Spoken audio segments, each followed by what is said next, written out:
احمد اویس صاحب، آپ سے جاننا چاہوں گی کتنا سیکنڈ کریں گے آپ محمود مولوی صاحب کی بات کو، اور یہ بھی بتائے گا کیا تحریک انصاف واقعی میں مذاکرات کے لیے سنجیدہ ہے یا یہ واقعی میں سب شعبدے بازی ہو رہی ہے؟ جس طرح سے عطا تارڑ بھی کہہ رہے ہیں کہ یہ بات روزانہ سے ہوتی ہے، ہمیشہ سے ہوتی آئی ہے، لیکن اس کے بعد ہم دیکھتے ہیں ٹھنڈی پڑ جاتی ہے، پھر کچھ دنوں کے بعد یہ معاملہ اٹھ جاتا ہے۔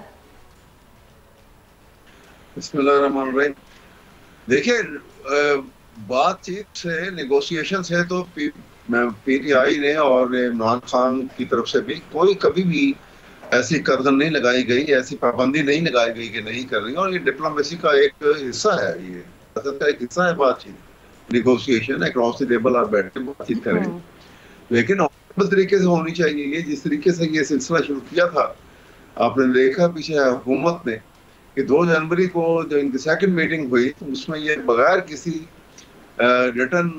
مطالبات کے یہاں پہ گئے تھے، بڑے اچھے ذہن کے ساتھ، ایک خلوص نیت کے ساتھ کہ چلیں بات چیت چلے گی، اور کوئی ایسا مطالبہ اس میں نہیں رکھا گیا تھا کہ جو ایک دم سے اس کی ابتدا میں ہی کوئی سٹک اپ ہو جائے مسئلہ۔ لیکن آپ نے دیکھا کہ انہوں نے اس دن کہا کہ آپ تحریری مطالبات لائیں، انہوں نے کہا کہ ٹھیک ہے، ہم کل آپ کو تحریری مطالبات بھی دے دیتے ہیں، لیکن آپ ہمیں کل صبح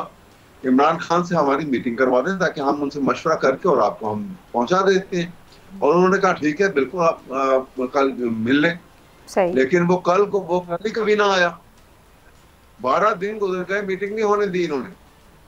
اور بتائیے، وہ جیل سپرنٹ جو ہے وہ پرائم منسٹر سے زیادہ طاقتور ہو گیا، یا حکومت کی پوری کوشش اگر کہتے ہیں کہ یہ کوشش کی انہوں نے تو اس نے ملنے نہیں دیا۔ تو یہ جب تک تماشا اس طریقے سے چلتا رہے گا تو پھر لیکن احمد صاحب اس کے اوپر تو چیف جسٹس کی جانب سے برہمی کا اظہار کیا گیا تھا، انہوں نے کہا کہ جب معاملہ لگا ہوا ہوتا ہے، کیس چل رہا ہوتا ہے، ہدایات ہوتی ہیں، تو پھر ایسا کیوں کروایا جاتا ہے، کیوں، کس کے کہنے پر ہو رہا ہوتا ہے؟ انہوں نے بھی یہ سوال اٹھایا تھا۔ میں یہی عرض کر رہا ہوں نا کہ یہ بات یہ ہے کہ میں تو بارہا یہ بات کہہ چکا ہوں کہ اس حکومت کی پرابلم یہ ہے کہ کیونکہ وہ وداؤٹ مینڈیٹ کے ہے یہ حکومت، لہذا یہ حکومت مخلوق ہے اور اسٹیبلشمنٹ جو ہے وہ خالق ہے۔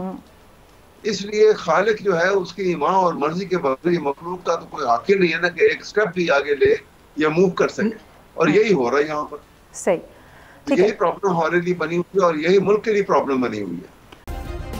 سبسکرائب کریں اور بیل دبائیں تاکہ کوئی خبر رہ نہ جائے۔